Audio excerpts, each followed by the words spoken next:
নমস্কার বন্ধুরা, আমার সাথে চ্যানেলে আপনাদের সকলকে স্বাগত। সকালটা বেশ সুন্দর ছিল। যেদিন নলহাটেশ্বরীর মন্দির দর্শন করতে গেছিলাম, কথায় আছে ৫১ পীঠের একটি পীঠ। এটি হচ্ছে নলহাটেশ্বরী মন্দির। আর মা অবস্থান করে আছেন।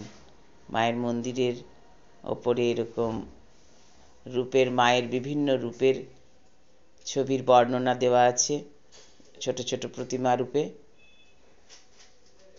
সুন্দরভাবে মায়ের বিভিন্ন রূপের বর্ণনা দেখতেই পাচ্ছেন। আর পাশে একটা বিগ্রহের মন্দির, যিনি বিঘ্ননাশ, আমাদের সমস্ত বিঘ্নহর্তা। বেশ সুন্দর মন্দিরটা। আর নাট মন্দিরও বেশ বড়, সামনে অনেকটাই বড় জায়গা জুড়ে নাট মন্দির। আর বলির ব্যবস্থা, সেখানেই বলি হয়।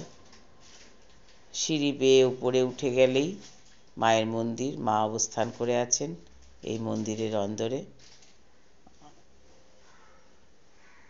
খুব সুন্দর, পরিবেশটা খুব ভালো।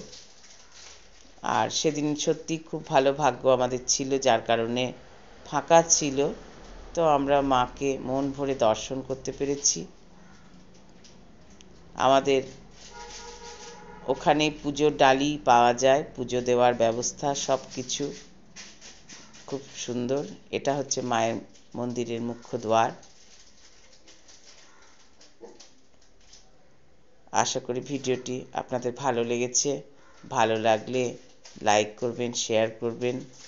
আর আবার দেখা হবে একটা নেক্সট ভিডিওতে আপনাদের সাথে। ভালো থাকবেন।